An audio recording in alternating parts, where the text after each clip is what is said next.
the gulay para sa kalusugan at kalikasan. That's one bill. The other one is since we call it the Animal Welfare Enforcement.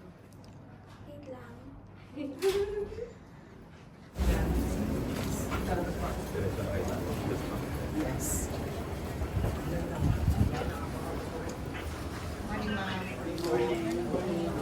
Kasama nyo.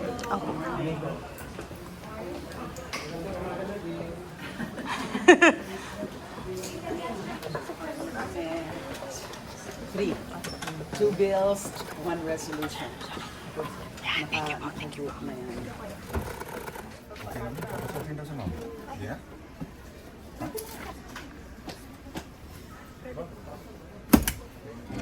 Ma'am, excuse me. At nakasama ko sa pagbuo ng mga panukalang batas na ito. I can name them, sina Ana Sofia Leal ng Plant-Based Treaty, Jana Sevilla ng People for the Ethical Treatment of Animals, or PETA, and Attorney Ana Cabrera of Philippine Animal Welfare Society, PAWS. Nandito rin po mga kasama natin sa Animal Kingdom Foundation, or AKF. And then CARA, Compassion and Responsibility for Animal Welfare Philippines, and Biyaya Animal Care. Talaga po sa ganitong mga pagkakataon, kapag sama-sama po tayo, hindi lang po tayo mas masaya, kundi mas makahulugan at mas malakas ang ating laban para sa kalusugan, para sa kalinisan, at para sa animal welfare. So bibigyan po natin ng as I said po kanina, bago ko po i-turn over kina Nadine, ay tatlo po. So meron po tayong dalawang House bills. An act establishing a national plant-based health advocacy program to be known as Gulay para sa Kalusugan at Kalikasang Program and appropriating funds therefore. Yung isa pong House Bill is House Bill na yung kanina po is House Bill number 7697. Ito naman po another bill, House Bill number 7696, an act strengthening the enforcement and oversight of animal welfare laws by establishing animal welfare desks in all police stations and creating an animal welfare ombudsman unit for oversight and monitoring purposes. At yung resolution naman po is House Resolution number 748 is a resolution directing the Committee on Natural Resources to conduct an inquiry in aid of legislation on the country's existing environmental challenges and issues and recommend policies to prevent negative ecological impacts. So sa pagkakataon po ito, ay siguro po si Ms. Nadine Lustre ay meron din pwedeng ihayag para sa kanyang mga advokasya. And also, Chris. Actually, we're very, very happy that finally we were able to pass these bills. Just because we believe that this is a win-win for everyone.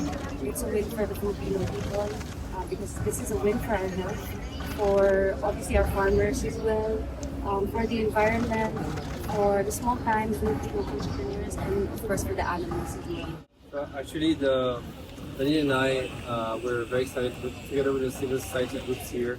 Because like Nadine said, these bills are for everyone. They're a win for food systems and affordability for, especially for the most vulnerable people. They're a win for the farmers, especially those who produce locally plant-based produce and products. They're a win for health, like you said. Having this bill can tackle the most urgent issues of health for humans, the number one cause of death of heart disease, diabetes, and some cancer. So this bill tackles it. It's also a win for the environment, as plant-based food in general can have up to minus 90% negative impact on the climate. So it's just a great way to tackle climate change as well. And of course, also a win for animal welfare as well. So we're very excited because this bill is, we hope it get passed through the chambers, and it's going to be a great win for the Philippines overall. Okay. Si Ana Leal of plant-based treaty?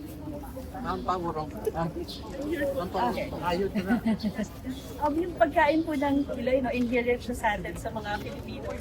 Evidence nito yung dami ng mga, hindi lang gulay, yung kanin natin, marami tayong heirloom rice. Yung mga dishes po natin, meron tayong heritage dishes sa Bicol, yun yung kulawang talong. Yung Catholic, yung Filipino practices din natin, no? Every Lent, we eat vegetables. So we're very thankful to Congresswoman Leila for putting our vegetables at the forefront. And also, we want to call on her colleagues in Congress to please pass this, not just this gulay bill, but also the animal welfare bill as congressly possible. No, so we hope, and you also join us po in calling for our government to endorse the plant-based treaty as part of the UNFCCC Paris Agreement para po malagay natin yung food system natin at the forefront of our fight against the climate crisis. Okay, now is so that's from plant-based treaty, from PETA, People for the Ethical Treatment of Animals, Jana Sevilla. Hi.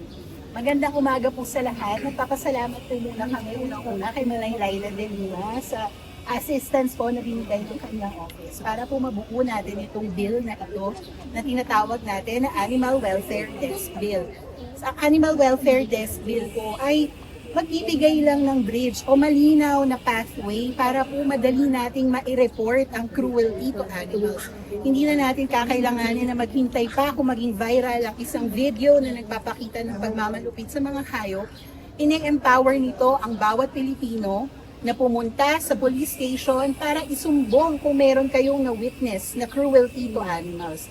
Ang batas na ito, kung maipapasa po, sana po maipasa, lahat po tayo dito ay magbe-benefit. Kung may alaga kayong aso at pusa, dagdag protection po ito para sa mga alaga natin lahat. At hinihingi po namin ang suporta ng lahat.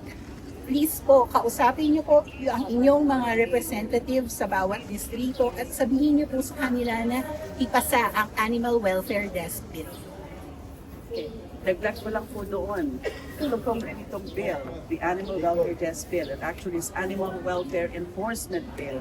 Kasi hindi lang tungkol dun sa pag-put up at lalagay ng mga animal welfare desk sa kada police station, kundi magkakaroon din ng Animal Welfare Ombudsman Unit within the PNP, Philippine National Police, para ma-monitor yung mga pagre-report at yung data about the cases of animal cruelty. At nagpapalakas po ito sa final ko na pong bill, the Revised Animal Welfare Act.